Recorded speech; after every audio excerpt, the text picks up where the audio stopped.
Good afternoon, everybody. This is Steve Wilson, and welcome to our webinar, Well Care 101, What You Need to Know to Protect Your Family. And I'm at the State Water Survey at the University of Illinois. We host the Private Well Class program, and I want to mention that the Private Well Class is sponsored, funded, and supported by RCAP, the Rural Community Assistance Partnership, and US EPA, and it's through funding through US EPA. So if you're looking for CE credit as a LEHP or EHP through NEHA, you can only take this class, the same material every 2 years. So for example, and this is for NEHA credit, if you just started your credentialing cycle on 6/1/21 this month, then after today you couldn't take the same class and get credit for it until after 6/1/23. And so, and I mention that because we listed the other webinars that we've delivered that have the same content here on the bottom right. And so if you participate in any of those, the discussion came up about how this is checked. I'm not sure. We're going to ask NEHA about that. Also, we are a provider for Illinois LEHP credit. We are in Illinois. And so if you look on your handouts on your GoToWebinar box or tab, if you will, there's a certificate of attendance, a care worksheet, and the agenda, and then we can also get you the slide deck and work with you on completing the NEHA forms. If you're interested in CEs, email us at info@privatewellclass.org. And I added this little blurb at the bottom. You can't get credit for watching recording. We've had a number of people who've watched the recording and then contacted us and wanted CEs. Really, we're presenting that today for people who might be watching this recording later, and so they understand that they can't get credit for it. All right, so moving on, and I did it again, and I don't know why. There we go. Okay, so this webinar is part of a national program, as I mentioned, implemented through RCAP to support private well owners. This material follows the lessons in our private well class. This is not one of the lessons in our class. This is a supplemental webinar. So if you haven't taken the private well class, the 10 lesson class, you can sign up for that on our webpage, privatewellclass.org. It's much more detailed and provides a lot more information than we can do today in 90 minutes. It's self-paced, it's free. If you haven't signed up for that, you really should. And I'll get more of that in the questions today. We will have time at the end for follow-up questions. So if you, anything during the webinar today you have a question about, you can go to the chat box or the question box and type it in.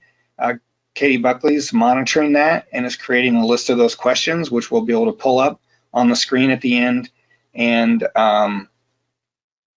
answer, and we'll stay and answer them as long as folks are willing to stick around. The bottom bullet doesn't apply today. I actually came into the office now that we're in summer. The second thing there, my daughter is too much of an issue to try to do this from home. So I am in my office, so hopefully there'll be no disruptions. All right. I do want to mention RCAP, the Rural Community Assistance Partnership. If you are not familiar with them, they're made up of 6 regional affiliates and a national office in DC. The regional nonprofits are all different names. So, and in Texas, it's Communities Unlimited, all through the South there. SERCAP stands for Southeast RCAP, or Southeastern RCAP. And they cover the states on the southeast coast of the United States, and RCAC is the Western RCAP, for instance. So if you are a practitioner, a sanitarian or EHP or extension or someone who works to support well owners, you really should know these folks. And there's a lead in each of these regions for our private well program. We just had our conference 2 weeks ago, which for practitioners, again, professionals, and we highlight a lot of information there, and that was all recorded, and you can get to that information as well. Just email us and ask, as it does provide a lot of resources. The RCAP folks are the boots on the ground part of our program, so they're doing in-person well assessments, which are like a vulnerability assessment of a well. They're putting on right now, still virtual, but soon to be back to in-person workshops for both well owners and professionals. And we run here at the University of Illinois kind of the online side of that program. And so if you need a contact in any state, email me, and we'll get you to the right person. They'd be glad to host a workshop with you. If you have well owners who are having issues and you're not sure how to help them, one of the RCAP folks can make plans to step in and help out. So today we're going to talk about the basics of well care, how to make sure your water's safe, all those things. We did receive a lot of questions. There's 345 registrants, which we won't get to all of those today. And so I'm a groundwater hydrologist at the State Water Survey, as I mentioned. And Katie Buckley is here also. She's a water resources outreach specialist from here at the Water Survey. And again, she will take your questions on the webinar if you put them in the chat box or the question box. And I do want to mention Walt Kelly, who's the head of our groundwater section and my boss, helped answer some of the questions we're going to do at the end. So when you all registered, you were you were given an opportunity to ask a question. We chose a number of those questions to answer, and there's already a slide for them, and we'll go through those after the kind of the canned part of our presentation.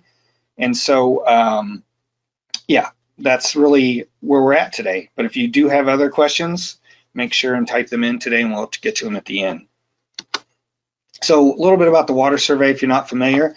Some of you are probably sick of this slide if you've been on a lot of our webinars, but it's important to talk about our history. The Water Survey started in 1895 because of cholera and typhoid outbreaks. And so our state legislature in Illinois started a water survey to basically take samples and document the water quality of Illinois.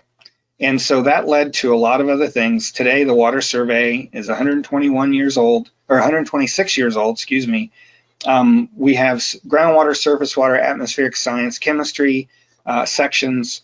We do mostly work in Illinois. We're a sister agency. I'm sure all of you have heard of your state geological survey.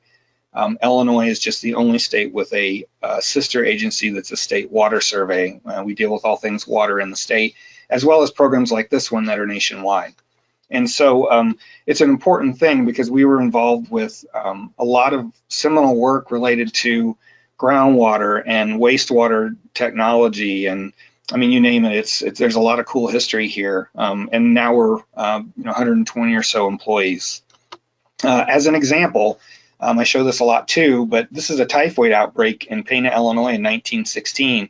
The Water Survey was called to investigate why this was happening, and so this is actually in our files. Any person in Illinois can come in and look through our files for well records and things like that.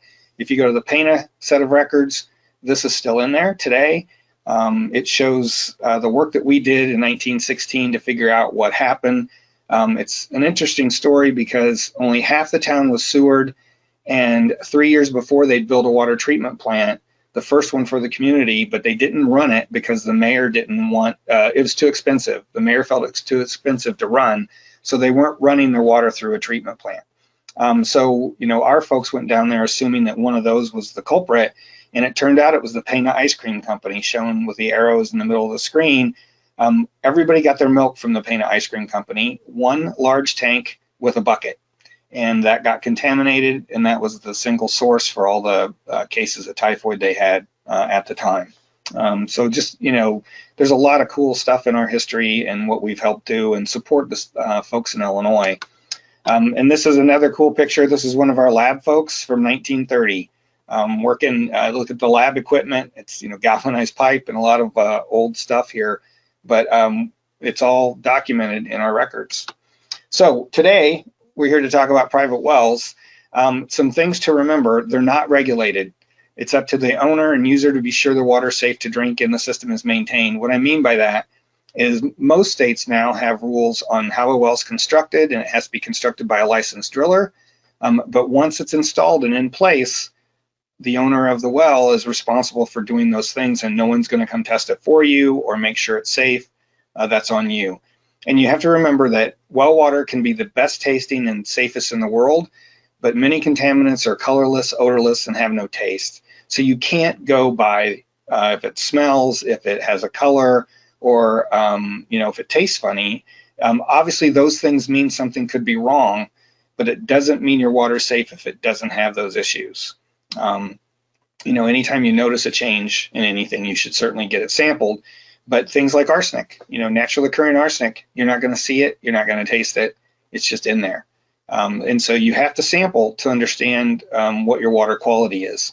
So I live in town now. I grew up on an old dug well, but I live in town and on a community water supply. So I pay $40, $50 a month, and that's the price of for my share of the water for 150,000 residents. That's for sampling the water at the treatment plant to make sure it's safe, maintenance on all the infrastructure, and piping to my home. So when I turn on my tap, that I have water pressure. You're responsible for all those things if you're a well owner. And so you need to take it that seriously. You need to look at it like I'm the operator of a very small water supply, and I need to do the same things in order to ensure that I have safe water, and I always have water available when I turn on my tap. So we find the two biggest reasons for well problems really, well, for any kind of well problems, but certainly water quality problems, are poor well construction, old wells like the one I grew up on, which I know I've mentioned several times today, and just lack of understanding of well owners and what their responsibilities are. And so it's really an issue. You need to take it seriously. You need to become informed. And here again, if you haven't taken our private well class, you should, because it'll give you, what it does in the end is it gives you a good background about how water gets in your well, well types, all those things, so that when you have a problem, you might be able to solve it yourself, or at least might have an idea of what's causing it, and you'll ask better questions and get to an answer a lot quicker when you talk to a professional. If you don't know anything and just say, hey, I've got this issue, one, it could cost you more money because it takes more time to figure it out, but two, you should really understand those things about your well, so that you're making sure you're doing what you can to keep your family safe on the water they drink. So as far as well considerations, typically we say deeper is generally better, and that's just from the standpoint of surface contamination. There are places where the deeper aquifer may have more of some natural occurring contaminant in it, and so deeper isn't better. But in general, you're trying to, if your well's properly constructed and it's grouted and sealed and the cap is proper and all those things are done right, for things to infiltrate in the ground acts as a natural filter, all that stuff. And so it's just better in general. And again, that's not always the case, but in general it is. Where you're at on the landscape, if you're on a bluff above a small, we see all the time where people build this beautiful home on a little bluff overlooking a small stream, but there's no water up there. So their well is down in the bottom next to the stream. Well, that's likely influenced by the stream, which means more susceptible to bacteria or anything that gets in the stream. And so knowing where you're at, are you close to any sources of contamination? I've seen wells literally in the middle of a feedlot, a cattle feedlot, and not a pasture that's all grass, but a feedlot that's 6 or 8 inches of mud, because it's just that concentrated, if you will.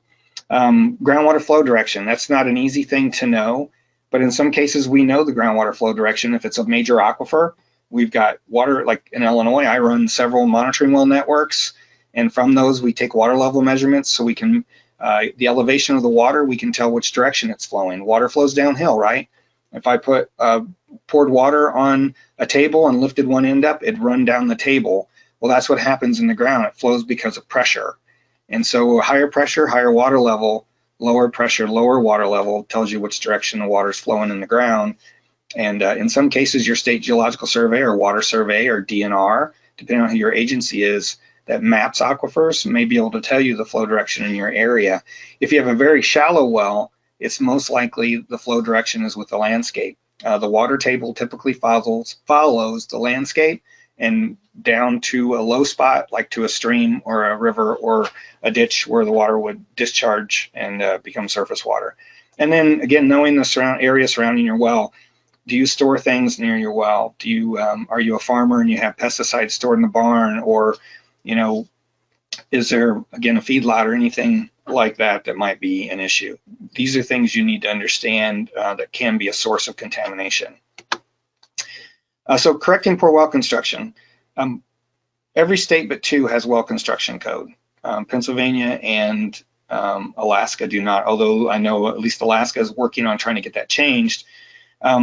What that means is the state has created a law that requires you to use certain kind of materials to finish the well in a certain way. And again, everywhere with those two states, use a licensed well driller, so that you have some confidence that it's being installed properly, and that it meets code so that it's safe at the surface.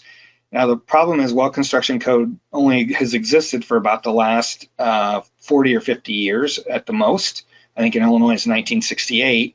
In some states it was much later than that.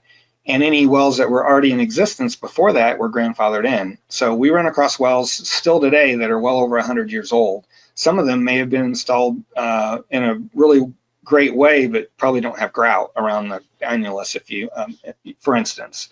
But older wells are in pits. Some are hand dug, like the one I grew up on was hand dug in 1933 by my grandfather. And so they provide an opportunity for surface contamination to get in the well because they're not sealed at the surface. And they can also, especially a well in a pit or an old hand dug well, can be a safety hazard. And that is a real thing, happens all the time. The picture on the upper left here that says rotting plywood gave way over a well and a woman fell to her death. That's from the Washington State Department of Ecology, which is the agency in Washington State that regulates well construction and drillers. They have a blog. I took this from their blog. But this woman probably walked on top of that plywood 100 times. It's in a little well house. You can see there's a funnel there and an old broom handle. There's probably a broom on that. You can see the pump. But you look at the old insulation along the edges that's rotted and it's down on the floor. That stuff's fallen in her well, even if she didn't fall through. And so, there's likely stuff floating on that well, in that well. It's unsafe. It's just, yeah. And the picture on the upper left, this is an old well that's not in use anymore, but it's not sealed at the surface. And Don Kelderman was researching his family genealogy down in Southern Illinois at the same time I happened to be down there, and I ran across him, and he had this picture. That's a dead goat in this well. They put a piece of tile into the well so that it stuck up about 6 inches. And, that's a goat came along from a nearby farm, probably smelled the water in there and fell in, and that's what happens. Now, the picture on the bottom is an active well. We did a study a number of years ago where we were sampling for ag chemicals, pesticides, and fertilizers, and bored and dug wells in areas where there is no real aquifer, and so most of the wells in the area were shallow, large diameter wells. And there's a lot of things wrong with this. It's in a pasture. Those posts are all worn down because cattle are in there, and they come up and rub and use those for scratching posts. But this is 2x10 pieces of wood covered with some tin or and then concrete blocks or bricks or rocks holding it all down. A lot of things can get in this well, not only insects, but probably snakes. If there's a big enough hole, even things like, a raccoon trying to find water or whatever, not to mention that it's shallow. So it's getting shallow infiltration from the surface. And you can see on the right edge of that picture, all the mud. That's where cattle are coming up there and scratching and doing their business. And so this is a completely unsafe situation for a well. And it's a field up here above it, up gradient. So farm runoff, field runoff, and during a heavy rainstorm would also be getting close to this. And going back to the well I grew up on, my grandpa put it in a ravine so that it would get more water, but that meant runoff from the pasture that it was in, as well as the fields that were further up gradient, same sort of thing. And yeah, just totally unsafe situation. So what should you do if you have an old well like this? You really need to consider bringing it up to code if that's possible. And if not, putting in a different well. But if it's a well in a pit, for instance, you can extend the pipe up to the surface if it's not a large diameter well, but just a say 6-inch cased well. You fill in the area around it with clay grout, install a pitless if you need to, and a pitless adapter was invented in the 60s to replace having wells in pits, which in northern climates where you have winter and frost, pits were necessary so that the water coming up in your well didn't freeze in the winter. So you put your well in a pit well below the frost line, and you ran the line into your house. Now you can actually extend that pipe up to the surface and put in a pitless unit, which basically is an elbow that runs the water in towards your house at depth, like at 4 feet. And so that you can still have a pipe up to the surface to pull your pump, and you don't have to worry about freezing and some of those things. So talk to your well authority, county, or contractor beforehand. Find out what they recommend. I know for the well I grew up on, my dad always felt like it was great water because it didn't have chemicals in it from like city water supply does. And he meant the water they used to treat it, like chlorine. So totally just not an understanding of what's dangerous and what isn't. So it's worth having it looked at. And the other thing, you get used to the water. So like my dad drank that water his entire life, and I drank it until I was 18. But when I went away to college, when I came home at Christmas, when I drank our well water, I got sick. And it's the bacteria I had in my stomach that I was used to had went away because I'd been drinking water from city water that's chlorinated and treated. And so I lost that bacteria that I was used to. And so when I went home and drank the well water, I got sick. And so that's for people who say, well, I've drank it my whole life, but I've never gotten sick. You may not, but you go away for a while and you come back, one, you will. Two, anybody who comes to your house and drinks that water that's not used to it will likely get sick if it's a contaminated well. Same thing with abandoned wells. There's really a big problem with abandoned wells. Most people don't even know they have them, or someone kept a well, an old well, when they put in a new well because they wanted to use it for their garden or for their livestock, and eventually their livestock went away, but the well didn't. And so we know there's more. For instance, we estimate about 800,000 wells in use in Illinois. We have about 450,000 well logs in our files, and that's the other thing the Water Survey does, is we house the state's well logs. And we've been collecting those since the 60s, right? Since the late 60s. But there's many more wells out there than the 800,000 that are in use. Probably close to as many that are not used anymore, but have not been properly sealed and they were left abandoned. So if you have an old well like that, it's really to your benefit to fill it in properly, follow there's rules for how to do that. Because if someone falls in or gets hurt or even killed, or you contaminate an aquifer because someone's pouring things down this nice hole that's available that no one will see, you could be liable for all that. And, trespassing or not, you might still be liable. And it happens. These two pictures are both, again, from the Washington State Department of Ecology. They're pulling a horse out, and the other one, a man fell 45 feet. This guy, fire department pulled him out and he walked away. Very, very lucky. And it's just an old well in his backyard. So, and the newspaper clippings here are all from the early 90s. And if you're familiar with Illinois, Galesburg, Buffalo Grove, Springfield, different parts of the state. The third one down is actually Midland, Texas. If everyone old enough to remember, in the mid 90s, Jessica McClure was a 18-month-old, it says here, who was trapped in a well for 18 hours, I believe. And it was covered live on CNN, and they eventually pulled her out. She's grown, has her own kids today, but it happens more frequently than people realize. And, sometimes it certainly can kill you. And so you don't want to have these on your property. They're a risk, not only to the groundwater, but also to people's health or an animal's health. People drive over these with tractors and don't know they're there, and they get a tire stuck. They're just a lot of trouble.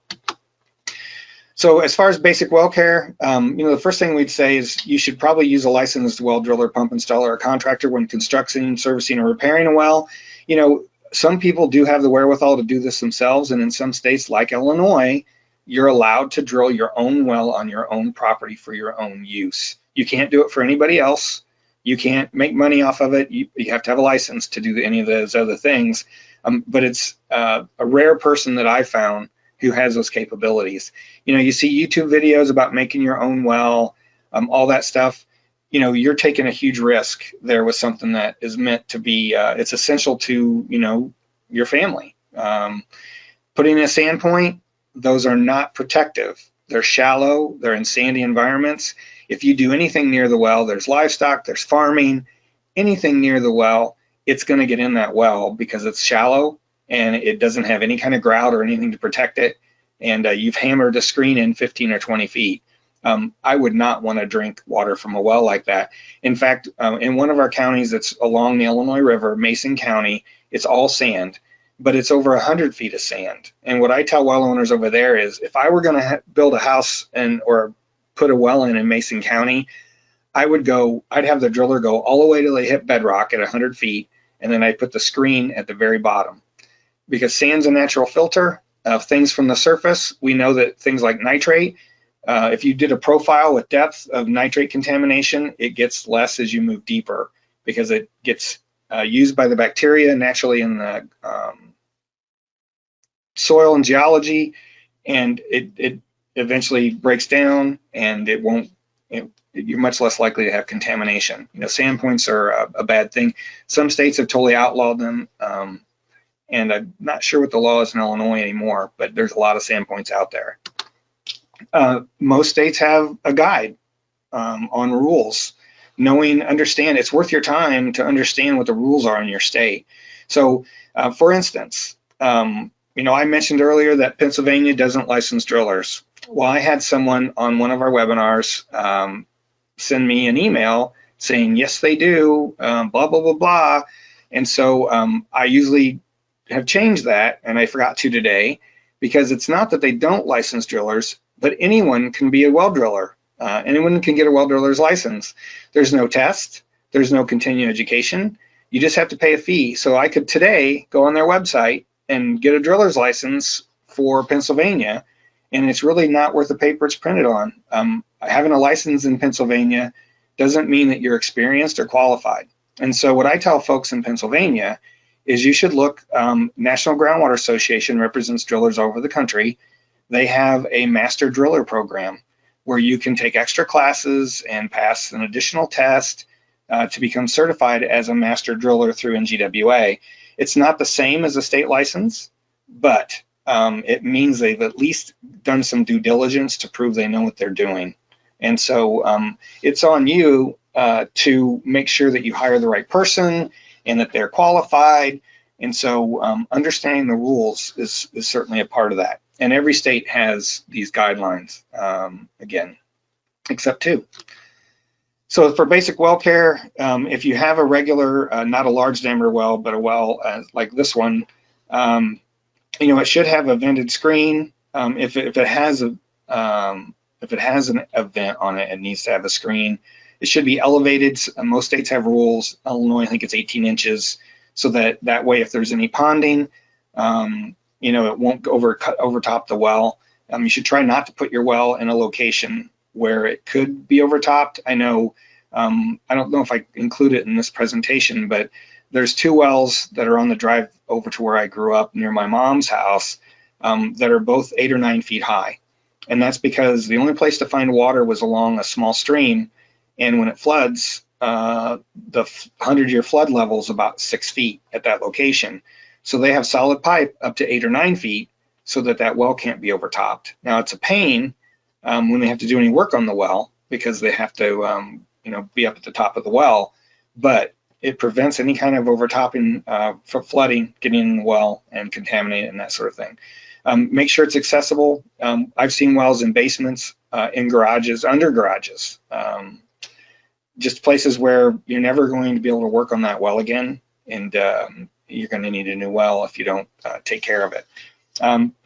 Annulus, so when you drill a well, the annulus is the size of the hole. So if you're going to put in a 6-inch casing, you might drill, say, an 8-inch hole, 7 5/8 probably. And so the difference there's a little space where the casing doesn't go to the edges. You fill that in with grout. And grout is a clay or cement that doesn't allow water to flow through it. And that's so that if you leave that open hole, or you leave that open, that area around the well casing, water can just run right down the side of the casing all the way down. And so it's required. And I just included this picture because I know it's from Manitoba, but it's a really nice picture of a well that looks great. And so this is the way we hope everybody's does. And you should know what's in the area around it. Most states also have setbacks for a newly drilled well. So you can't be, in Illinois, I think it's 75 feet from your septic tank. In most cases, that's plenty, but in some cases it might not be. And so you have to also use a little common sense. And I just threw this one up because the Minnesota Department of Health does a really good job of providing information to well owners in their state. And this is a really comprehensive list of things. All of these things can affect your well water quality, or are necessary for having good access to the well. And so this is the top half of that diagram, and here's the bottom half. But even at 3 feet from a building or building overhang, if you have a pump that's in the well, a submersible pump, you have to be able to get a rig over top of the well to pull the pump if you have a problem. And so you can't, what we mostly see is a well that's already in place, and then later on somebody decides to build onto their home or put a garage in, and they feel like the well's in the way, so they just bury it, basically. Bad idea. You need to take more care of that and make sure you're protecting the area around it. But you can look these things up, and it doesn't mean that there is a problem. If you have, if you have a feedlot that's actually less than 100 feet from your well, it also then depends on the type of well you have, how deep it is, how properly constructed it was. As a good example, if the aquifer is 300 feet below land surface and there's 50 feet of clay from the land surface down to the top of the aquifer, as long as the well is properly sealed at the well itself, there's no way any material is going to seep through 50 feet of clay and get down into the aquifer.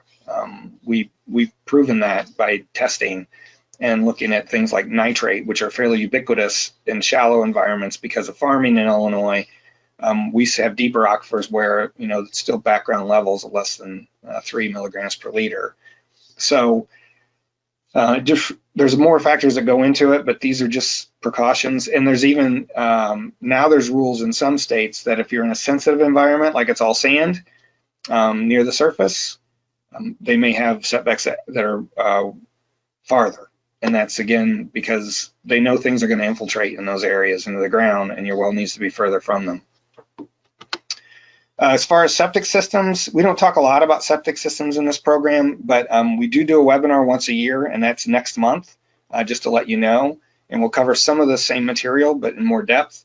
But if you're not familiar with your septic tank, I get questions about, well, how this works is it comes in from your house, all your waste, shower, toilet, everything, and goes in to this tank. If there's any solids, they either float or sink. And this is a 2-compartment tank, and then it can go to the next one where it's further, there's bacteria in here, like the bacteria from our bodies. It's naturally how the system breaks things down. And then the overflow goes out into the septic field or soil absorption field, the way it's listed here. And then that percolates into the ground. There's a gravel layer so the water can get away from the pipe. And then when it gets in the soil, there's bacteria in the soil that help break everything down. It's a natural system, and it works great as long as you follow all the rules. You have to pump it. Eventually those solids build up. I've had people tell me they use some kind of additive and they haven't pumped their tank in 20 years, and my answer to them is just wait. It's probably an oversized tank, so you haven't filled it up yet, but it will, because no additive is going to help eliminate some of those solids that build up, and they build up in layers. And most of the time, unless you're using very little water, will bacteria have a chance to break everything down. And so there's actually charts available on how often to pump your septic tank based on how many people live there and the size of the tank. And a lot of folks don't know the size of their tank. So in those cases, I would recommend you have it pumped and inspected by a licensed septic inspector, and have them tell you what's going on. Or you can measure the amount of solids in there today, and if it's not very high, usually I think it's 60 or 70% they want to pump it, you can have them come back in a year and check it and see how much has changed, and that'll give you an idea of how fast it's filling up. So on the to-do list, probably covered some of this already. Maintain the area around your tank and drain field. So you need to be able to use the inspection port and the manhole. Only grass, no trees. Tree roots are a notorious problem with septic systems, especially the piping, because they're perforated pipes, so the roots can get right in there, and they want to be in there because of all the nutrients and water, and they'll plug them up. And so you don't want to compress the septic field. And so no asphalt, you don't want to run heavy equipment over it, all those things, because that compresses the soil, and especially because there's a constant flow of water there, you can really compress that, and so it reduces the amount of water that can move around around your septic field. Try to reduce the amount of flow in your septic system. It doesn't mean you have to conserve, but you shouldn't have your sump pump or whirlpool or your softener backwash go into those, just because that's an added burden, and it pushes more water through before the bacteria can work on the solids to tear them down, to break them down. And so it's just a bad idea. And you should only put wastewater into your system. Your garbage disposal increases the number of solids. If you have a septic tank and you also have a garbage disposal, the recommendation is to cut in half the time between how often you pump your tank. Because we have a garbage disposal. You throw your potato peelings and pieces of carrot and everything else in there. Some of those large pieces, they get buried in those solids before they can ever be broken down, and the time it takes to break down that material is just too long, and so it eventually never gets broken down. And you don't want to put any man-made things, paint, pills. If you think about it, you're using bacteria from your system in your septic tank to break down waste. If you put one of your family members was using amoxicillin. What is amoxicillin? It kills bacteria. You're going to pour that in your toilet and flush it. Now there's disposal places at most Walgreens and CVS's and places like that you can take your pills. That's where they should go, not into your septic system. Again, measure your tank regularly and then pump it on a regular schedule to ensure that it's always going to. And if you don't do those things, what can happen is it can either start percolating up and come out in your yard, and all of a sudden you'll see your yard is really green in one spot. Someone sent me a video where there was a leak from their septic tank to their drain field, and their sod had been put down so well in their backyard that there was a liquid layer underneath the sod, and you could actually see the grass. If she stepped on it, it was like stepping on a piece of plastic on top of a pool. There was a wave propagated through it. It was the most interesting thing I've ever seen in that respect. But you've got to take care of all that stuff, or it'll end up in your yard, or even in your basement, or in your house, because eventually it's going to back up, and when you flush your toilet, nothing's going to happen if that gets completely plugged. And so it's worth having that work done and maintaining it properly. I want to point out that EPA has a page called, it's just epa.gov/septic. They do a Septic Smart Week every year. It's always in September. You can see there it's September 20th through 24th this year. There's a ton of information in here about your septic system and how to be septic smart. Excuse me. And all those things. But there's also information if you're in an area where you need an advanced wastewater system. It can't just be your typical septic tank. There's information on that. There's videos. There's what you need to, how to learn more about your septic system. If there's financing available in certain places, all that sort of stuff. Man, excuse me 1 second.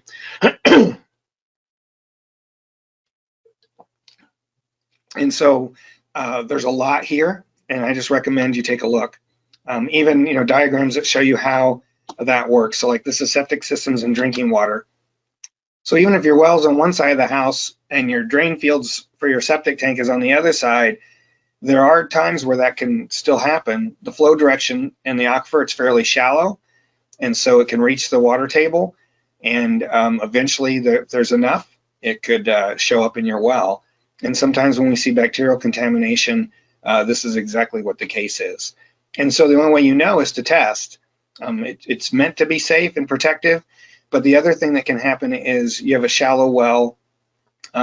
Maybe you drill a large diameter well that's only 25 feet deep, and there's enough water there because there's one little thin layer of sand that maybe is just a couple inches thick that's supplying all the water to your well. Well, if you think about that and it extends horizontally, that same 1 to 2 inches of sand over by your drain field, that's where all the water is going to go. And then when it hits the sand, it's like hitting the speedway. It's going to run along the sand because it's much easier to move water through sand than it is clay or till. And so it becomes a conduit. like a pipe straight to your well. And so you just need to understand your well type, how deep your well is, and all those factors. And then again, I mentioned there's advanced on-site technology products. In some places you have rock at the surface. There's no way to let your septic drainage out naturally because it's doesn't meet what's approved for even streams and those sorts of things. And so you have to treat it before it can be released. And you see that, like example, I'm going to use upstate New York where they have you're along a lake. You might have homes that are really close together. A lot of those have to have advanced septic systems, on-site technology, because the water they discharge has to be at a certain treated level so that it's safe for the ecology, aquatics, animals, all that stuff. And there's a ton of webcasts on here. If you go to the webcast, and you can pick and choose if you want to watch any of those. It's just good information. If you want to learn about your septic system, you can find out what you need to know here. You just have to take the time.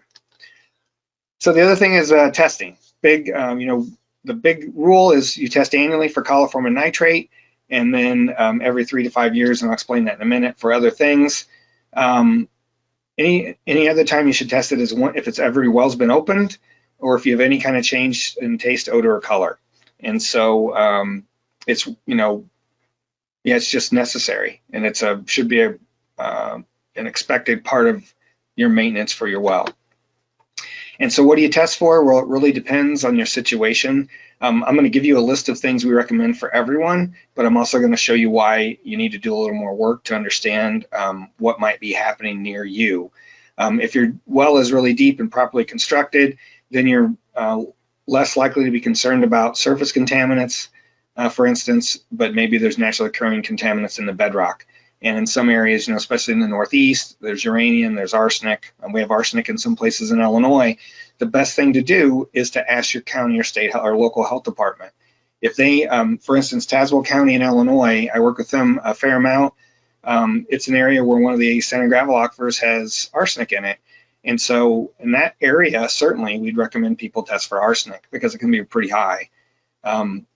Other people you can ask, the state well records folks, which in Illinois, that's us, or the State Geological Survey, even your neighbors or your driller. If you have a driller who's been in business a long time, they're aware of the water quality issues in the area. There's someone you can ask, and even co-op extension in your area. So we recommend sampling for coliform and nitrate annually. That's the typical recommendation that you should get from everybody. It's not because coliform bacteria or nitrate for adults is a health concern. Currently, there are no, coliform bacteria does not cause health issues. It's an indicator bacteria. That means that things are getting in your well from near the surface. The same with nitrate. It shouldn't be elevated. If it is, it means there's likely a pathway into your well. Nitrate's regulated as a primary contaminant because of blue baby syndrome. And I can't pronounce the name of the disease it causes, but basically for babies under 6 or 9 months old, their stomach isn't acidic enough. The nitrate gets in there, it turns into nitrite. It binds with the hemoglobin in their blood, and they turn blue because they're suffocating because the nitrite takes the place of oxygen in your bloodstream. That doesn't happen in adults. We can break it down. And there's some anecdotal and research that's been done to say that maybe nitrate might cause some things for adults, but none of it's conclusive, and so it's not regulated that way. But you want to test for these things every year. It's cheap, it's easy. Every lab tests for them, just about every lab, and they ensure to you that there's not something going on near your well that's allowing these surface contaminants in, because even though these aren't harmful, it means that other things can get in. And I don't mean, we had a question about snakes today, which I'll get to in the questions, but spiders, you name it, ants, any other kind of animal that can eventually die in there and cause problems for your water.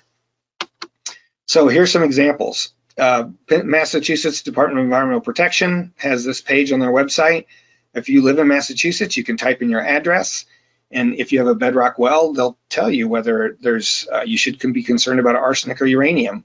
They've mapped it. They've sampled enough in the state to know where it exists and which aquifers and which bedrock it's a problem. And so from that, they can tell you whether or not you should be concerned. And here's another example, and this is my favorite one. This is Rhode Island. It's about 30 miles by 40 miles wide, by far the smallest state. All the little dots on here are where there used to be orchards. And until the 60s, arsenic was the main component in pesticides used in these orchards. So now they found in all these areas significant soil contamination with arsenic. And where the aquifer may be shallow or there may be more permeable soils, they're seeing groundwater contamination from this arsenic as well. And that's different than most of the naturally occurring arsenic we have around the country, but it's still an issue. But the big splotch in the middle, that's where there's elevated beryllium. So, and that's why this is my favorite one, because I'd never heard of beryllium being a contaminant even, but it is. It's got an MCL, a maximum contaminant level allowed for communities to have in their water supply, and it has health effects if you drink too much of it. So they put this map up to let people know that if you live in one of these areas, you should sample your well for beryllium. And it's not advice I'd give to anyone else in the country unless they know there's elevated beryllium in their area. And so it makes the point that you have to ask and find out and do some investigation yourself to understand what might possibly be an issue for you, because you're trying to make sure you're not drinking anything that's elevated that could cause health effects, right? Okay. And as we get more sophisticated, Wisconsin has this nice website. The DNR is the Department of Natural Resources, regulate community wells as well as private wells and well drilling in Wisconsin. So they worked with the University of Stevens Point to develop this mapping tool. So I went up in the upper right-hand corner and clicked on arsenic and county, and it's showing me the groundwater private well samples and their average value in each of those counties. And so a few of the counties are clear, which means they have no data on arsenic. But the ones that are elevated near Green Bay, the 3 red ones, means the average arsenic value for wells sampled in those counties is over 21, which the health standard for a community water supply is 10. And I keep saying that because there are no rules for private wells. If you want to drink arsenic with 50 parts per billion, or drink water with 50 parts per billion of arsenic, you're more than welcome to. It's just it's considered not safe over 10. And so community water supplies are regulated by the Safe Drinking Water Act, and they have to make sure that the water they're producing for their residents is less than 10. And most groundwater professionals or private well professionals use those values with private wells anyway, just because it's a good number to use and it's considered safe below those values in most cases, or reasonably safe.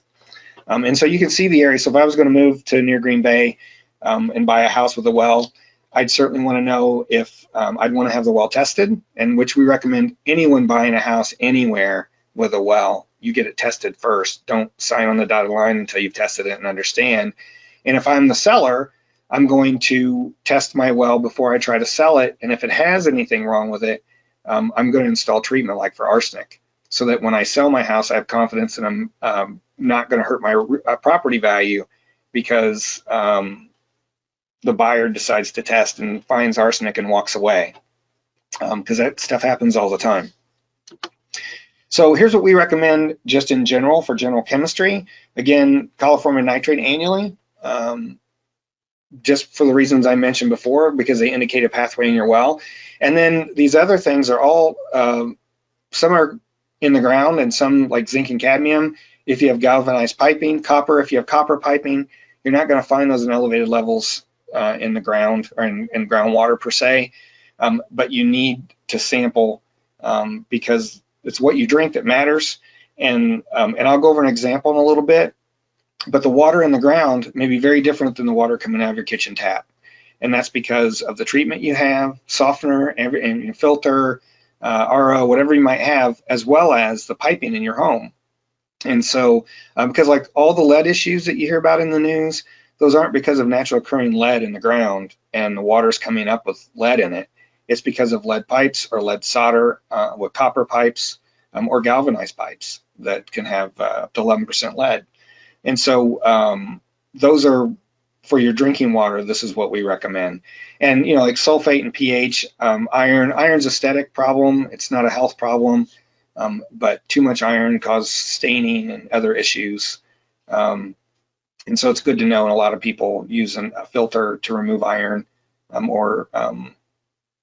just because, or if your water's really hard, right? You measure your hardness to make your water softer, and it's better for your washer and all those things. But they give us as scientists a good overall view of what your water chemistry is. And for some things, even arsenic, naturally occurring arsenic, I mentioned I have a series of monitoring wells. Well, some of them are out in the Tazewell County area where we know there's a lot of arsenic. And a few of those wells are pretty high, 50, 75 parts per billion of arsenic. But there's one that's always around 3. And the one that's 75 is always 72 to 78. And the one that's 3 is always 2 to 5, let's say.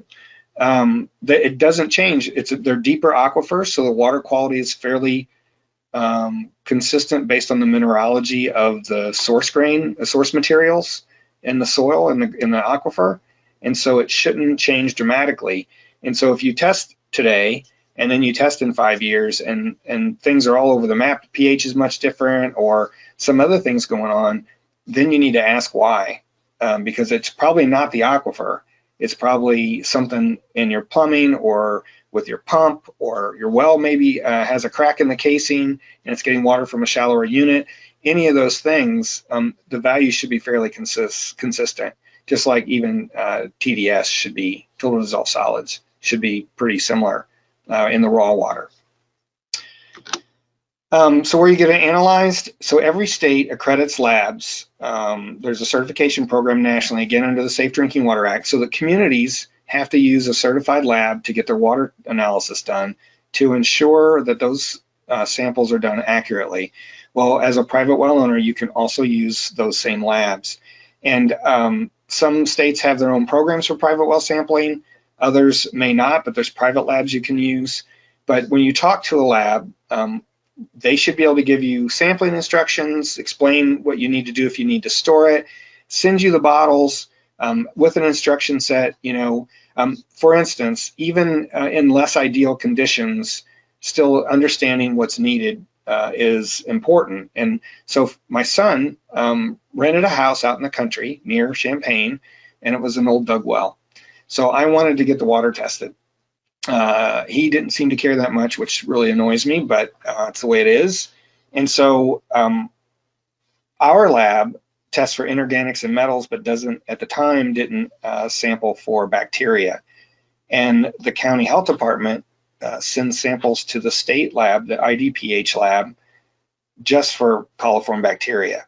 So I had to get 2 sets of sample bottles, one from our county health department for coliform bacteria, and one from our lab, the water surveys lab, for all the inorganics and metals. When I went to the county health department, they said I had to collect the sample on either a Monday or a Wednesday morning and have it there before noon.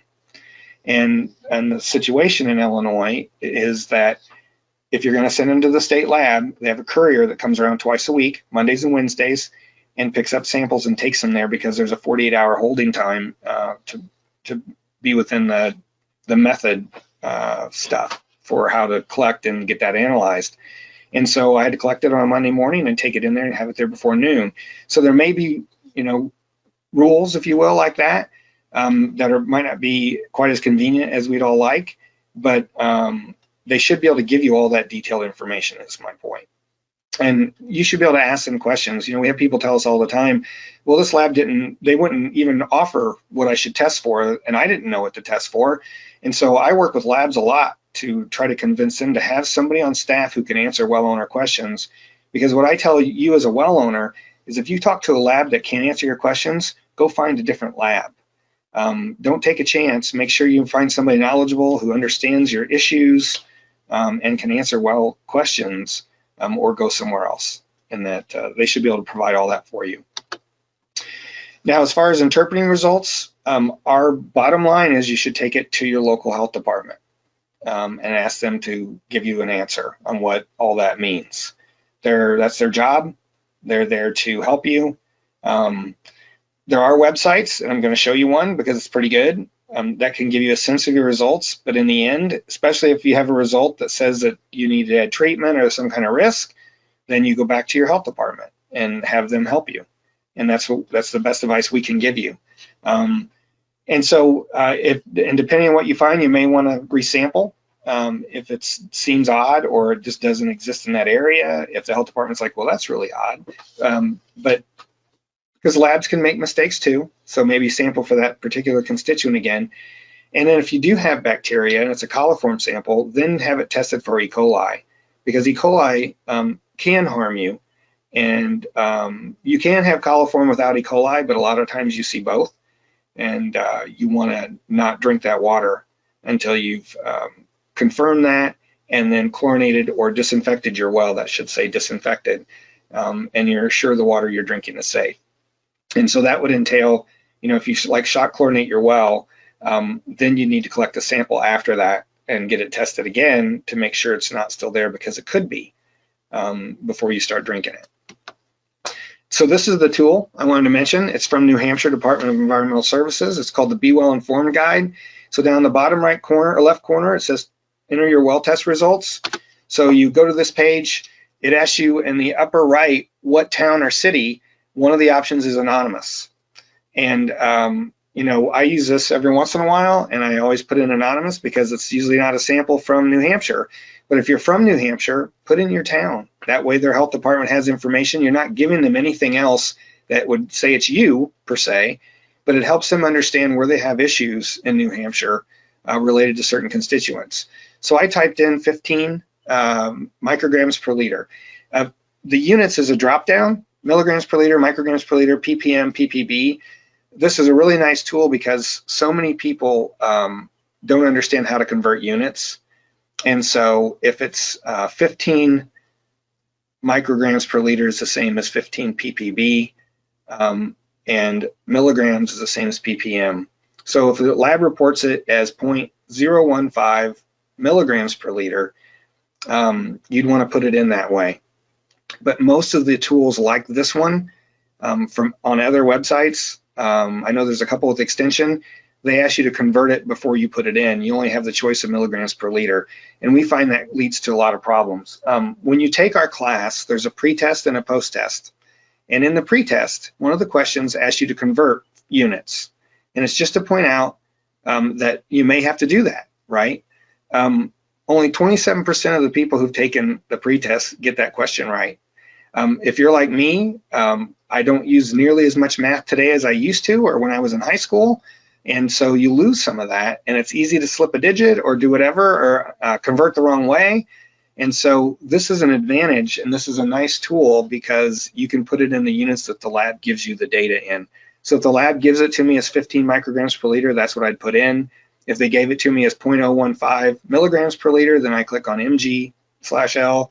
And so you're much less likely to make a mistake that way. And one, alarm yourself if all of a sudden, because if this was 15 milligrams per liter, it's not 1.5 times the health standard, it's 1,500 times the health standard, which would be a scary thing, right?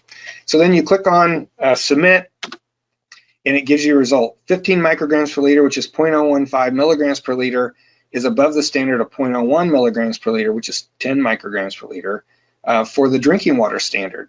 And so not only do they tell you, hey, this is over the health standard for a community water supply, so you might want to be concerned, but then they tell you what kind of treatment works on that, either point of use absorptive media or reverse osmosis. And most of the time it's reverse, it's either one, it's a filter or it's a RO unit on your kitchen tap. And that's, for one, RO uses a lot of water. There's a lot of water, it's like 5 to 1. So for every gallon of water that you can drink from an RO unit, you're wasting 5. And that's not a big deal most of the time because you're only using it for your drinking water, not everything else. But we do see cases where people put in, a whole house RO, which I haven't seen a case where that's really necessary. They have to be really high contaminant of some sort to do that. But either that or a filter that can go on your kitchen tap that'll take that out as well. And so that way you also have information. Sometimes I run into well owners who have a whole bunch of treatment in their home, under their sink, or in their basement, and they've never tested their well. But someone came to their door and suggested they needed treatment, and they were worried about it, so they just spent, $3,000 to $10,000 on treatment equipment. And that's a real case. I remember the day. And it's, it shouldn't be that way. You should know enough to get your well tested first and have it done by a qualified lab, not someone who comes to your house with a colorimetric strip or whatever. Those aren't accurate enough for that. And I would get it done by a certified lab before I paid any money for any kind of treatment and understand what's going on. If you go further down the page, it explains some more things. And I want to point out here under treatment options, under 1, it says NSF ANSI Standard 53 or NSF ANSI Standard 58, number 2. So treatment equipment can be certified by a third party. And you've seen, like, your light bulbs have UL on them, right? That's for Underwriters Laboratory. Or some other kinds of devices may have an NSF stamp. That stands not for National Science Foundation, it stands for National Sanitation Foundation. They're also a third-party certifier. Or it could have a gold seal on it from the Water Quality Association. Those 3 organizations are the 3 that I know of that do drinking water treatment device certification. And there's a standard body, ANSI, the National, oh boy, I can't remember what ANSI stands for, but they're an accreditation body. They create the rules that say, to be certified under this ANSI standard, this treatment device has to be able to do this. And for arsenic, it would be able to, or for lead, for instance, it would be to lower it below 15 ppb. Or for arsenic, it may be to get it below 10 from a certain level. So they do all the certification and they test all these units, and the ones that pass get a seal and a certification, and that's on the treatment device. So when you go to the store or go online to look at treatment, you'll find a whole bunch of devices that'll remove arsenic. Some are certified and some aren't. And if you sort those by price, the ones that aren't certified are going to be at the top and be really attractive because they're a fifth of the cost or a third of the cost, but you get what you pay for. They may not work. They're not certified. And then you're into all that trouble trying to get your money back. And there may be a disclaimer you missed on there that says they really don't guarantee that it treats for what it does. Use something that's NSF ANSI standard, whichever you're buying, certified for that compound, which, like arsenic, that constituent. And again, these tools, there's other ones out there, are only a guide. And for typical water, sometimes there's really strange things that happen in groundwater. And so you do want to take it to your health department to get a qualified answer. They're health professionals. They want to make sure your water is safe to drink.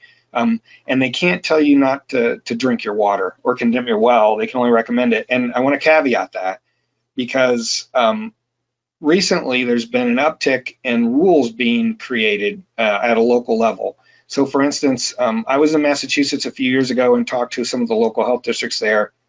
And I met someone who they just written their own rules. And in Massachusetts, home rule state, they're allowed to create their own rules for drinking water. And this particular local health district had created, given themselves the right to condemn wells. And so the way to get around that, at least initially, is to just ask, what authority do you have? If I provide a water sample to you, do you have the authority to condemn my well, or can you just give advice? And and if they answer that they can condemn your well, find another health department to ask, or call us. We'll help you find someone to ask that can give you a qualified answer, because that's a decision you need to make. And I'm not trying to skirt any kind of law or anything like that, but you should have your options open and understand what's going on before you have to make a decision like that. But there's only that's the only time I've ran across that. The only other time we see those issues is during a home sale, like the state of New Jersey. They won't tell you have to treat it, but you have to get a water sample completed when you sell a home with a well, and they give the results to the buyer and the seller, and then it's up to the buyer and the seller to work it out.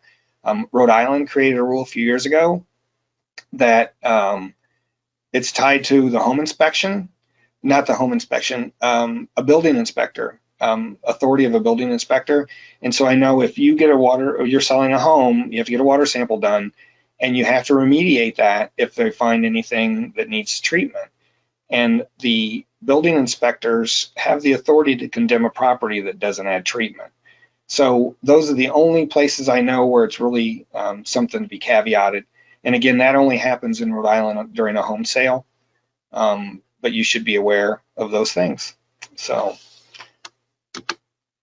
and the other thing is treatment. So I won't say a lot about treatment. Our lesson 10 of our class is all about treatment. Talks about all the different processes, how they work, things you need to be concerned about, why you should test before you add treatment, all those things. But I'll tell you another quick story. Again, Minnesota Department of Health has got a lot of wherewithal. They're well funded, and so they have a lot of resources available for well owners. They have regional staff who strictly work with private well owners, which most states aren't fortunate enough to have. And that's all they do. One of the regional folks took our class and suggested that we not have anything about water treatment.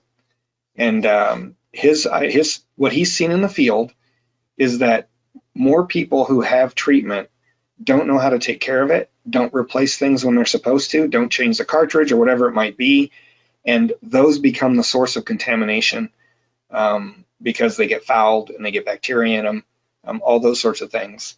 Or people think they're working and they're not, and they're already full, if you will, and so untreated water is passing through. And so my message to you is, if you have any kind of treatment, understand how to take care of it and follow the schedule. I know it's easy to say, well, the filter says every 3 months, I'm going to wait every 6, but it's worth doing it every 3 months, or at least it's worth one time collecting a water sample when it's been 5 or 6 months and see if it's made any difference, so that you know for sure that doing that is okay. Because the only way to understand your water is to test it, and that's the bottom line. Okay, so I want to talk for a few minutes about our private well class and the program. So this is our front page, privatewellclass.org. You click on Take Our Free Class, and it takes you to a page to sign up. There's also Learn by Audio is a podcast that we have, and Learn by Video. These webinars are all recorded. So every webinar we've ever done is recorded and available on our website and on YouTube, all for free. The one thing I will say is that every webinar, even though we've done this one a number of times, the questions aren't always the same at the end, which we'll get to in a minute. And so it's worth going back and looking at those old webinar recordings just to go back to the questions and see what other questions were asked and answered. There's a lot of good information there. And the class is actually emailed to you once a week for 10 weeks. So you sign up, it sends you the pretest and the first lesson, and then the next week you get the next lesson, and it's once a week, same time as you sign up, and for 10 weeks. And it's self-paced, it's a PDF. You're really on your own to read it and understand the material. We're here if you have any questions. We have an email address and a phone number. You can always ask us questions, and a lot of you do, which is great. So you click on Learn by Email, and it takes you to this page. We just need your email address so we can send you the lessons, your first name, and then where you live. And that's, you drop down, it's by state. And that's there so that we can show RCAP and EPA that we're reaching people all over the country.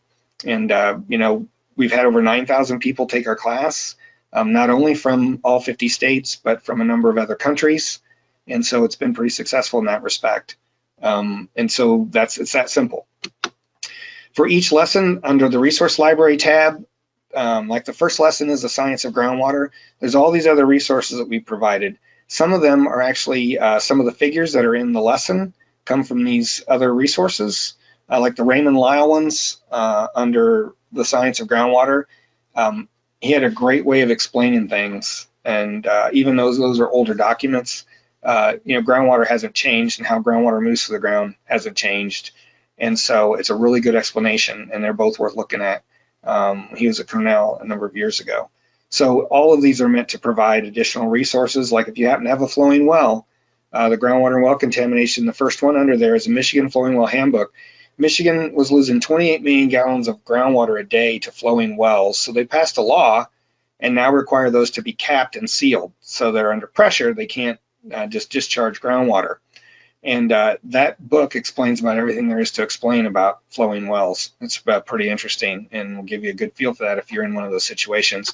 And we do see that all over the country. We have a couple places in Illinois where a well will flow, and folks have never had to put a pump in their well because of it. Interesting.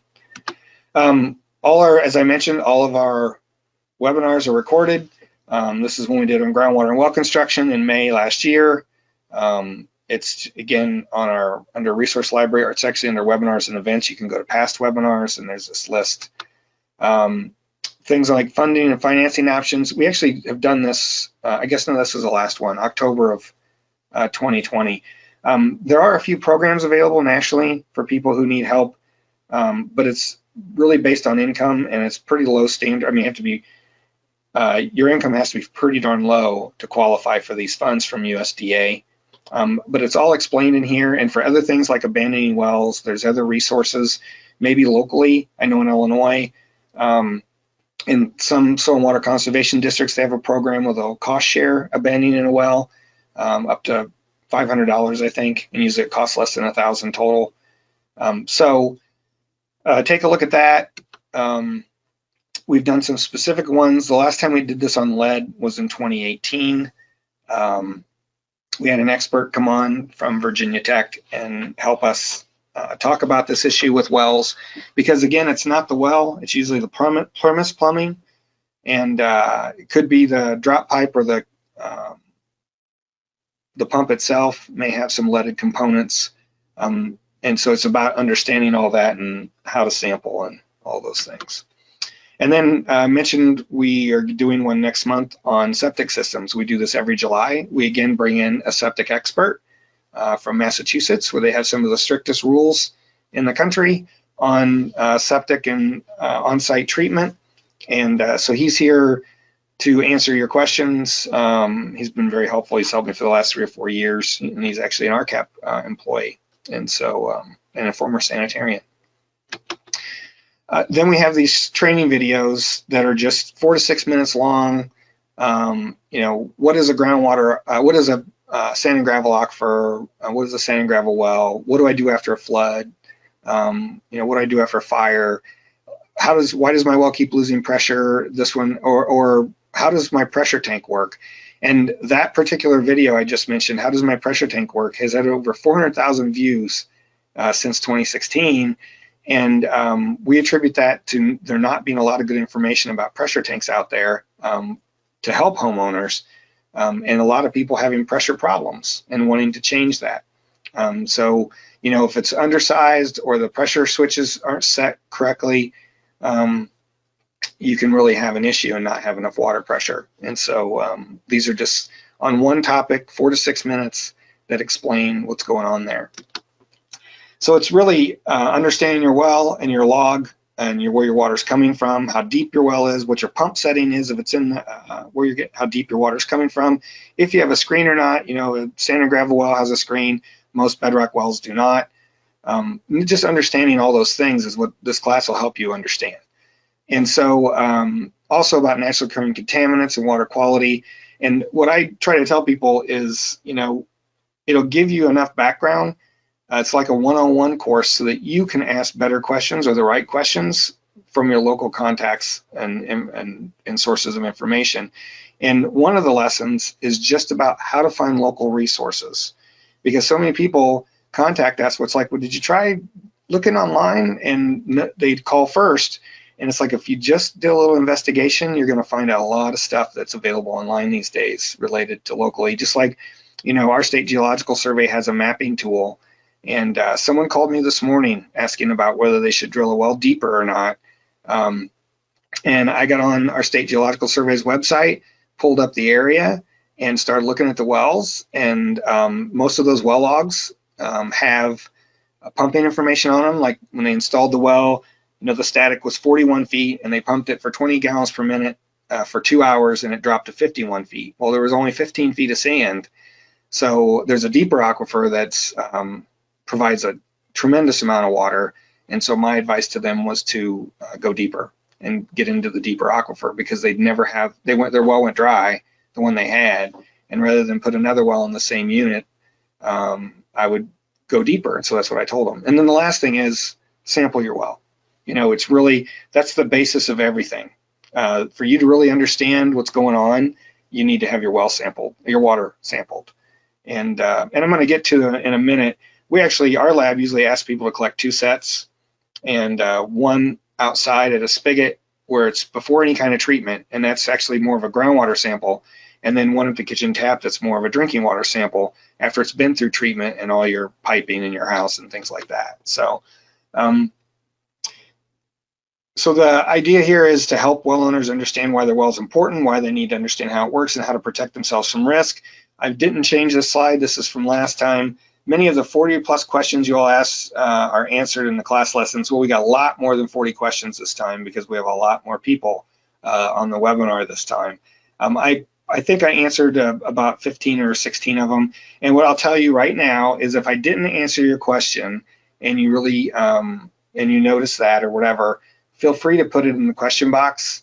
Don't do that until we get through, and we'll try to get to all of them. Sometimes we get asked the same questions every month, and so for some of those I may not have answered them, and I'll tell you that the best place to find that answer is to go back through our other webinars and go to the questions section and see if it's answered there. And most of the time, that's just, I tried to answer questions that we hadn't gotten before or haven't gotten for a long time today. Yeah, I've already answered that. Okay, so first question, where should a water sample be collected for testing before or after the treatment unit? So as I mentioned, our lab often suggests that a well owner sample both. Inside tap, preferably kitchen tap, and an outside spigot, before any kind of treatment and straight from the well. So the outside tap is representative of water or natural groundwater. And what we tell folks a lot of times, let that run for 15 or 20 minutes and do that second. Collect the water at your kitchen tap first, and then go out and collect one after you've let it run for a while. Because once the pump kicks on and you're pumping water straight from the well for your outside tap, it's likely fresh groundwater. And that tells us a lot of information about what the natural water quality is and what's going on. And then if you've already collected the in-house sample, then you understand if it's already been through treatment, it's already been in your pipes in your home, and it's representative of your drinking water. So, and they can be significantly different. I'm going to show you an example. The treatment and piping can change the chemistry, and it's just a better way to understand what's going on with your particular system. And every well is different. You go to any 2 well sites, and even people in the same subdivision sometimes that are in the country, there's usually something else going on. They have different treatment than their neighbor, or there's very, very, very, very few times do we see 2 wells that are the same depth, same equipment in the home, same type of piping, all those things. And so it's really worth having both of those, in our opinion. So this is a sample from 2015 near Champaign. So I highlighted the things that are important here because so this is the outside spigot before any kind of treatment. Sodium's 25.9. It's got a lot of turbidity and color because it's natural groundwater, and the pH is 8.02. The hardness is 351, okay? And this person has, for a long time, they had a filter and a softener, and then they added an RO unit in 2015. And so they took 3 samples because they wanted to know what their RO unit was doing. So after their filtration and softener, you can see on the right, the turbidity and color dropped way down. The hardness went down to less than 1 from 350 because their softener is doing its job, right? But their sodium went up to 198. And I point this out especially to health folks because there are a number of people on low sodium diets, and it may be an unintended consequence that by using regular softener salt, sodium chloride, you're increasing the amount of sodium folks are drinking in their drinking water in their home, rather than, there's other options like potassium chloride that you can use. It's more expensive, but it's not adding all that sodium. It's increasing potassium in that case. So that's before the RO unit. And then after the RO unit, I'm going to go back because I see how many less than signs there are. That means it's below our detection limit for the instruments we're using. So then, there's a number of those, a few more after the softener and filter, but then the RO unit has basically taken everything out. and that's what it's supposed to do. Not, it won't take everything out, but it takes out a lot of things. It doesn't do anything to boron. It probably increased. But even the sodium that was up to 198, now it's only 6.24. But taking all those minerals and stuff out of the water removes some of the buffering that keeps the pH high, and now the pH is 6.23.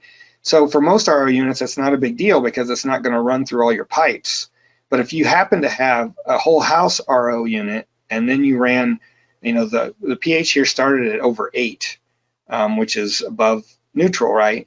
But lower pH water can be one indicator of aggressive or corrosive water. So if you have lead or copper pipes and you're putting water through your house that's below, especially 6.23, or some places the natural water quality is in the aquifer is 5.5, for instance, and so those areas are more at risk of having leaching lead or copper and those things. So it's just something to be aware of and an unintended consequence of using treatment.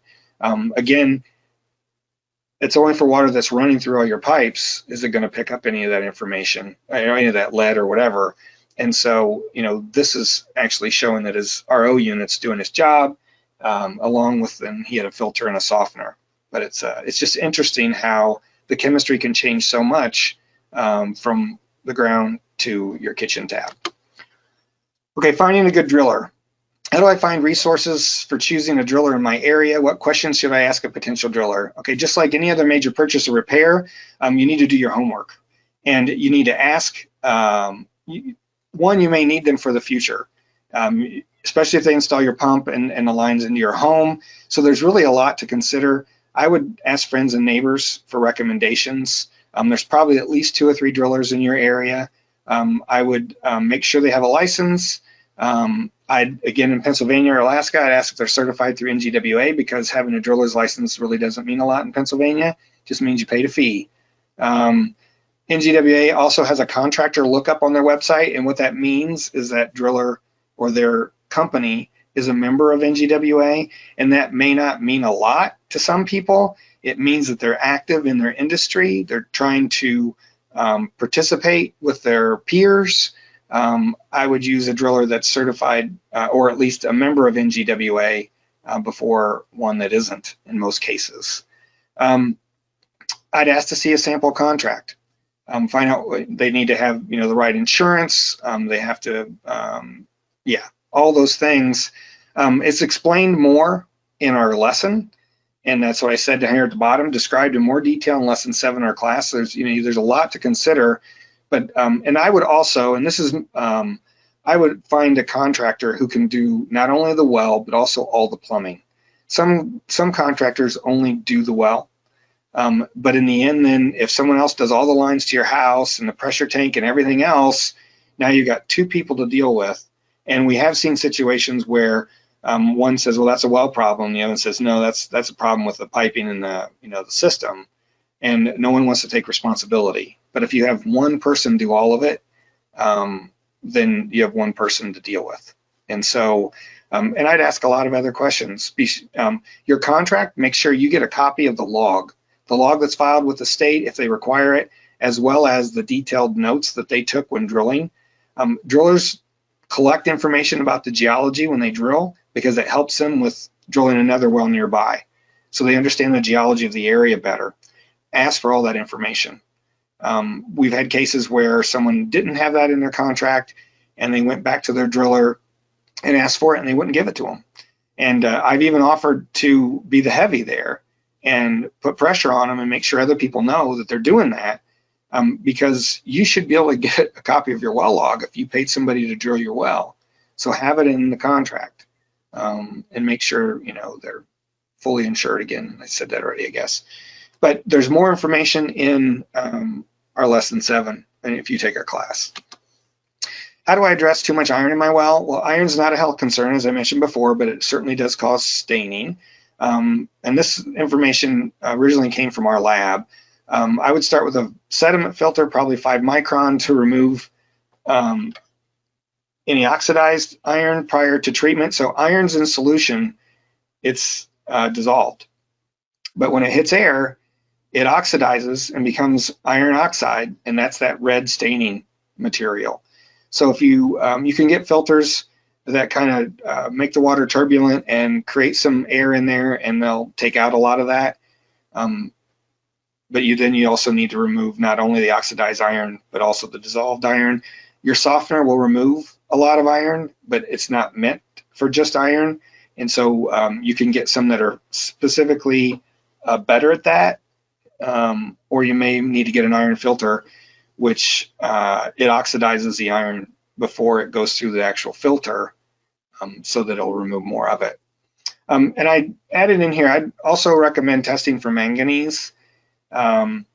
Manganese is also considered a secondary health concern right now on the EPA's website, but there's a lot of health data now that suggests it can cause neurological problems, especially in children. And so it'll take EPA a number of years to ever have a rule that says you have to limit manganese. Some states have already regulated it, and Health Canada has already set a limit. You can look all that stuff up, but manganese, if it's very high, is not something to drink, especially children. And so I would treat it like it's a health concern until the rules actually get changed. But because it is, I mean, there's plenty of evidence now that manganese can cause neurological effects. And you can Google iron in drinking water, and I put in here the IDPH link is near the top. They have a page that's describes some of this stuff too. Are there any skin concerns if we use well water that is not okay for drinking? Is it okay to shower and not okay water for drinking? Well, it really depends on why the water is considered unfit for drinking. Is it coliform? What else is it? We get asked about arsenic. Can I take a shower in water with arsenic?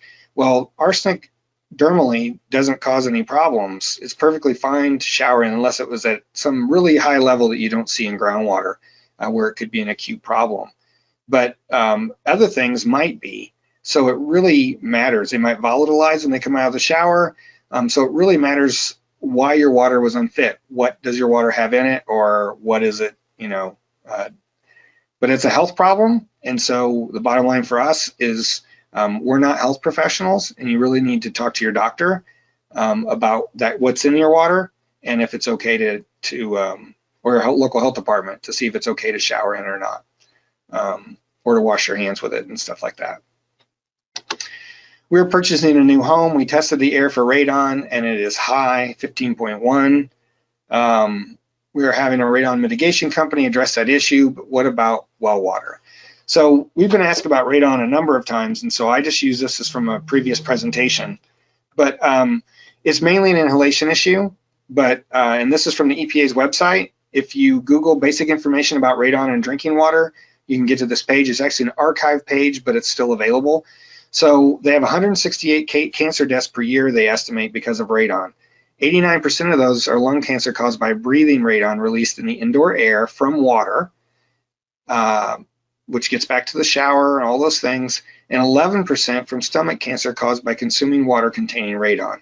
So it's really rare to consume it. But if it is in the water, obviously, 168 out of 300 whatever million we have people is a really low rate. But it's like other things. There are a number of health things that it's simply a matter. Maybe it's a really low risk, but we can completely eliminate the risk if we just take this one step. And so it's up to you and how comfortable you feel. So there's only 168 deaths a year that are attributed to water at all. But I would Google radon in drinking water and go to the EPA's page and read more.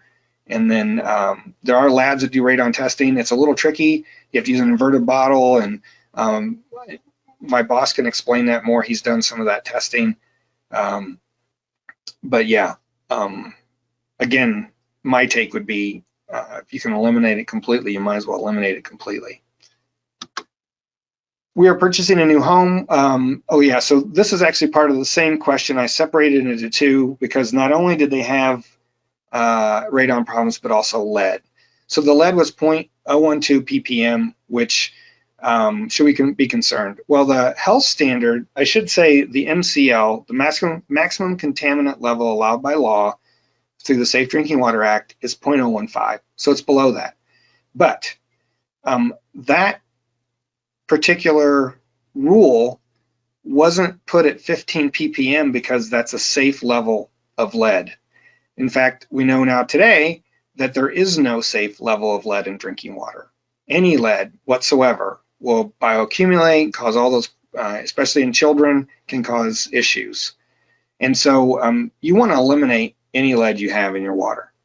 And so what the rule actually says, they have to test in people's homes, because most time, even a community water supply, the lead's not coming out of the treatment plant. It's not in the water. It's when it gets to their home and runs through their pipes, and their homes are older and have lead pipes, that's where the lead is getting into their drinking water. So the way the law is written for community water supplies, depending on the size of the community, you have to go to so many homes in your community and you have to test for lead. So it means the homeowners have to let people in to collect the sample. And so that's the way the rules evolved. It's not health protective, but what the rule says is if 90% of all the samples they collect for lead are below 15 ppb, or 0.01 ppm, or 0.15 ppm, then they're considered in compliance with the law. So that means 10% of those samples could be above 0.015 ppm. Doesn't matter what they are. It could be 10 times that. And they're still compliant with the law because they've met the rule.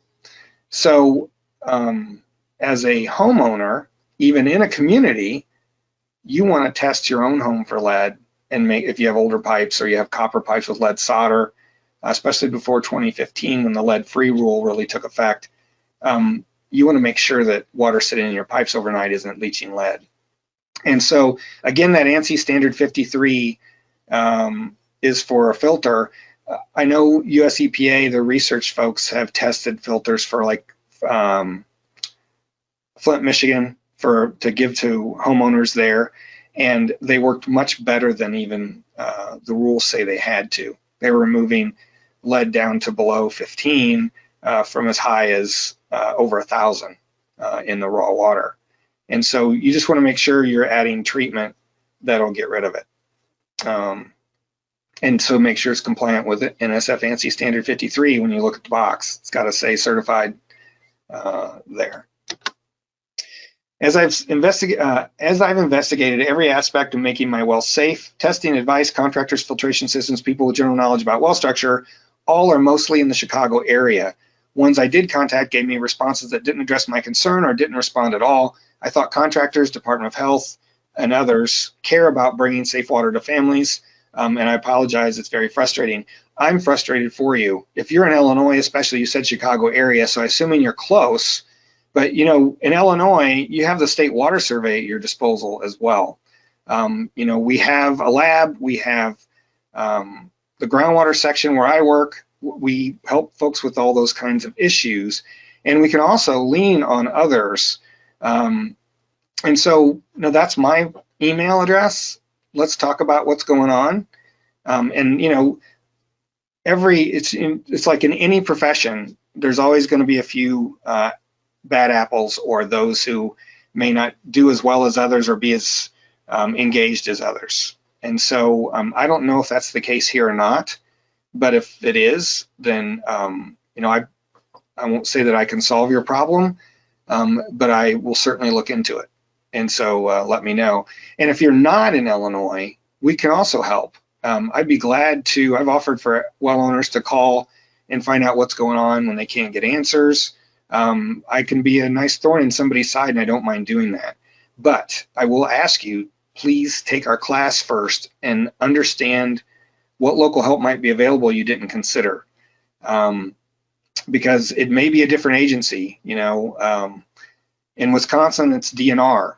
In Illinois, it's our State Water Survey and our county health departments. You know, in Washington State, it's the Department of Ecology, which doesn't seem to me off the cuff to be the agency that would support all the well owners and stuff, and well construction code and all that, but they do. That's the way their laws were written and the way their program has evolved.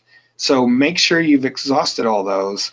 And one thing you can do is just Google my state water well logs, and it'll get you right to the agency that requires logs to be filed and that sort of thing, and that's a starting point. So, but you can also call us. When is chlorinating a well a good idea? Well, you should only disinfect your well when it needs it.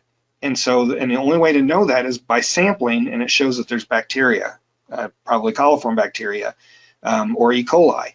And so if you're going to chlorinate your well, you need to do it the right way. And so some people, I've had well owners tell me that, oh, my driller said just to pour a cup of bleach down the well every month. That is the worst advice. It doesn't help. It doesn't disinfect anything, and it can be harmful because chlorine is an oxidant. And so, like if your standpipe is galvanized or you brass fittings on your pump, it can leach metals into your water, pouring that concentrated chlorine in there, 5% chlorine.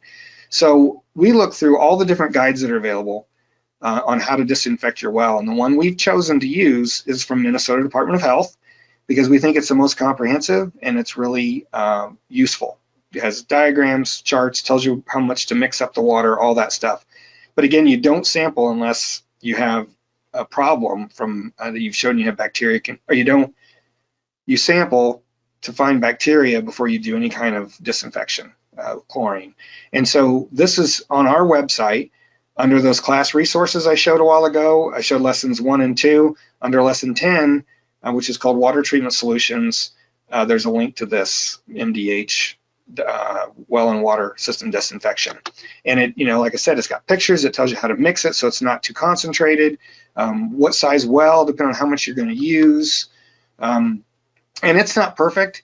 Someone pointed out to me that it really matters how much water's in the well, and it does. You could have a 600-foot well with 400 feet of water in the column or 150 feet of water in the column, and it's going to make a difference. But it is the best advice that's out there, and we hopefully will are working with some other experts to come up with some, they're going to come up with some better guidelines for everybody. It even has information on what to do with your treatment devices, whether you need to take them offline before you do that. And a little bit more about shock chlorination, because we get asked about this every webinar. It may not work. There's times where you shock chlorinate your well, you do it the right way, and you take a sample a day later, and it still has bacteria in it. Well, there's a number of reasons why that could be. If it's never been done before, there could be a ton of bacteria in your well, and it could be layers. And there could be other kinds of bacteria like iron bacteria that form these slime layers, and they could have coliform bacteria within them or whatever, and it may take 3 or 4 times to kill all that because you're killing the upper layer each time, and it's not getting down through all of it. There could also be a continuous source. I mentioned the thin 1 to 2 inch sand lens that runs from one side of the house to the other. If there's a connection between your well and the feedlot or your septic, then it doesn't matter how many times you shock chlorinate it, the bacteria is going to come back. And when that happens, you need to add treatment. You need to add continuous disinfection, whether that be a chlorinator in your line, in your system, or even a UV system that'll disinfect. You'll need to do something, or try to find another water source. Maybe drill a deeper well, or if it's an old well that's got poor construction, maybe it's time to consider putting in a new well, if that's an option. So it's also things that we're learning as we go. pH above 8, chlorine isn't nearly as effective as a disinfectant. And so again, Virginia, Texas, and now Northeastern University are doing research on getting better guidance to well owners, and we're waiting for that to come out because above a pH of 8, it takes 10 to 50 times more chlorine to be as effective as a disinfectant, and you don't want to, that's not necessarily good for the well or your pipes, because it's an oxidant and it can cause leaching of metals. And so we've got to figure out better ways to deal with that. And there could be other things in the water reacting with the chlorine. So maybe you put it in at the right rate and it didn't do the job, so to speak. It might be because of your water chemistry. But the way to check that is, once you've mixed all the chlorine in your well doing shock chlorination, and you run it through every tap in your home, every faucet, every toilet, every shower, and you run those things until you smell chlorine, then you turn it off and you let it sit overnight. That's the standard advice, so to speak. If you don't smell chlorine at the tap, then it never got there. It's because it got used up in the well, and you may have to consider going to a little higher dose. Okay, what do I do if there is no information on my well? Well, it's very likely that you won't be able to find a driller's log if you can't find it and you already looked. It's a very common problem. Again, a lot of wells are older. State of New York didn't require logs to be filed until 2000. So in Illinois, it was 1968. And so they have, in New York, they have maybe 10 to 20% of all the wells with logs, because they didn't start requiring it until very late in the game. Mississippi, a well that's 5 inches or less in diameter doesn't require you to file a log. So they have entire counties where they have no well logs on file because it's all rural and they're all smaller than that diameter wells. So you need to understand your state and what might be available. But then you need to start investigating. If the driller's not around anymore, you can't figure out who the driller was, or you just bought the property, see if somebody else knows, one of your neighbors, who did all the well drilling back then. It's got to be that sort of thing. If anybody's had any kind of the pump lowered or any kind of work on the pump, maybe that person, even though they're not the driller, will have some of that information. And so you just got to, and again, look online to see if there's any logs available. And the last thing I'll say is, if you do have a resource like we do, where you can go and look at all the well logs online, like this, the Illinois one shows a map with all the depths labeled. If all the wells are pretty consistent depth, they're all around 200 feet or whatever, that means there's likely one aquifer, and that's what everybody's tapping into. And so it seems very likely, if you also have a similarly constructed well to your neighbors, that your well is going to be that deep as well. But if you don't have any of those options work for you, then really the only way to do it is to hire a contractor to come out, pull your pump, and measure the depth of your well for you. And that's just going to be pricey. So, but that's the only options you have really to figure that out. So there were a lot of common questions like, how do I find resources for choosing a driller? I guess I answered that. What's required to cap and close a well? There are a couple others I should have listed here. The bottom line is, take our class. It'll give you a lot of that basic information. It's free, it's self-paced, it's up to you to read it, but it's worth your time. And there's a lot more detail in that than I can give you in 90 minutes, now going on longer than that in this presentation. Same way here, I'm going to skip this just in the name of time, but if you have sulfur smelling water, it's because of hydrogen sulfide, and that's either due to natural conditions in the bedrock or sulfate reducing bacteria in your well. You need to chlorinate. It's the best way to get rid of that. And it should, either way, it should oxidize the gas if it's from like a bedrock aquifer, and it should also help kill the bacteria. And those things are common and ubiquitous in groundwater, so they'll come back. And so it's likely you just need to add continuous chlorine as a treatment to get rid of that. So, do pre-drill baselines have to be sampled by a third party to be defensible if a certified lab is used? So if you anticipate any legal proceedings like that, it's certainly best to have a third party collect the sample. Just, that way they can follow all the guidelines. They do a chain of custody on the sample forms. It can all be verified in court if it went that far. It may matter what state you're in. And I would ask your state lab or state health department for guidance, because I know there was guidance put out in Pennsylvania because of fracking on who should collect a sample for you if you wanted to have a defensible sample. And I don't know all those rules. I've stayed totally out of the fracking issue as much as I can because it's very political. But I would make sure you've checked those things first before you, but I would use, I'd request chain of custody. And again, that will probably cost more money. But that way, if you want it to be legally defensible, you need to do it that way. We share a well with a neighbor who has a horse. It's free to roam around the well. The well's 48 feet deep. We had the water tested. The tester said we had nothing to worry about with the horse. He said that by the time the waste got into the ground, it would not affect the water quality. Is he right? Test came out okay. Well, we need more information because it really depends on the type of well. I showed you the picture earlier where the cattle were rubbing on the posts and all that stuff. I mean, one horse, it's likely, it's not surprising the sample came out okay, but it really matters what kind of geology you have and soil type at the surface and how the well's constructed. For me, I grew up on a farm. We had horses. It would be simple enough to put a fence around the well to keep the horse at least a little bit away. But it really depends on all those other factors as well. And one advice I would give is maybe sample for bacteria more frequently. And I don't know, I don't have a number for you there. Again, there's a lot of factors that play into that. You'd think one animal on a large pasture wouldn't be an issue typically, but it's still not good that they can get right to the well. So yeah, that's the best answer I have without more information. Is it okay to directly connect my well to a water storage tank for fire safety? My well is my only source here in rural California. So what I'm assuming here is the well is supplying water to the tank, so you have it in case there's a fire, and not vice versa.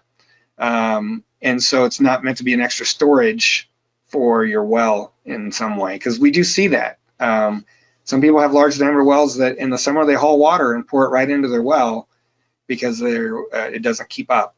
My only concern is that if the tank is exposed at all, if it's outside, if it's just a plastic tank, it's got sun on it, they're eventually you're gonna grow bacteria in there unless you're chlorinating that regularly. And if it's not even sealed in any way, then you could have other things get into it, bird poop, all that sort of stuff. And so you wouldn't want that to back siphon into your well because that would certainly cause contamination. So if you have a direct line, I would probably have more than one type of backflow prevention to ensure that it can't ever backflow into your well. That all said, I don't think it's a great idea to have them permanently connected. If there's another way to meet your needs, you should do it in some other way because it just, it's one of those gut feelings where it just seems like you're asking for trouble having those connected when unless they absolutely have to be. So, and I guess, it may be that it's because the tank isn't big enough. If you had a fire, you need to be able to pump water somewhere that a fire truck could hook onto it.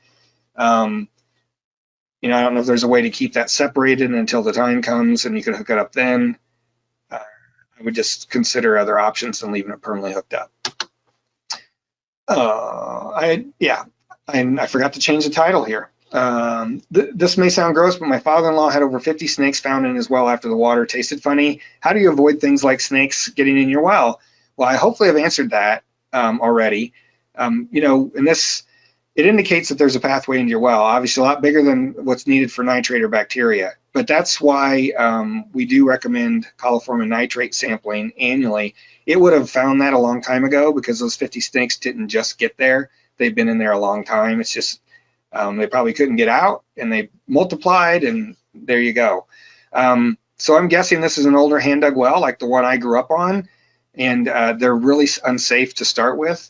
And having snakes in your well, like a goat or frogs or anything else, means that it's not properly sealed at the surface. So I said here I grew up on a similar well because I came home from college one weekend and my dad met me at the front driveway and said, "Don't tell your mom, but there's frogs in our well." True story. I'm not going to tell it now because of time, but his solution was to try to gig them out with a chimney rod and just call it good. And not the best thing to do in the world. So it's very likely, good luck getting those out. You need to probably put in a different well and fill that in. You could probably get rid of them all, but you're looking at a lot of trouble to try to disinfect all that. Our well was only 14 foot deep. I know I got down in the well with a power washer and chlorine and sprayed the sides and everything else when this happened when I was in college. So it's a lot of work, and yeah, you got to ensure it's not going to happen again. Okay, so I mentioned the webinars, and our past webinars have things. So if you go to webinars and events and click on it, it brings you to this page where it says upcoming webinars, and further down the page, it shows recent webinars and the recordings. And it's a simple way to get to these recordings if you want to see them. And I just wanted to point that out. I know we're running long, and so I'm going to end that there and get to the questions you all have. Let me make this full screen. I almost killed it. That would have been bad. And so Here's the first question. Your slide said not to put softener backwash into the septic system. Where would you put it? Most states do not permit separate disposal options. I don't have a good answer for you, I'll be honest. I can ask Jim, the guy who is in Massachusetts, that's going to be on our webinar next month.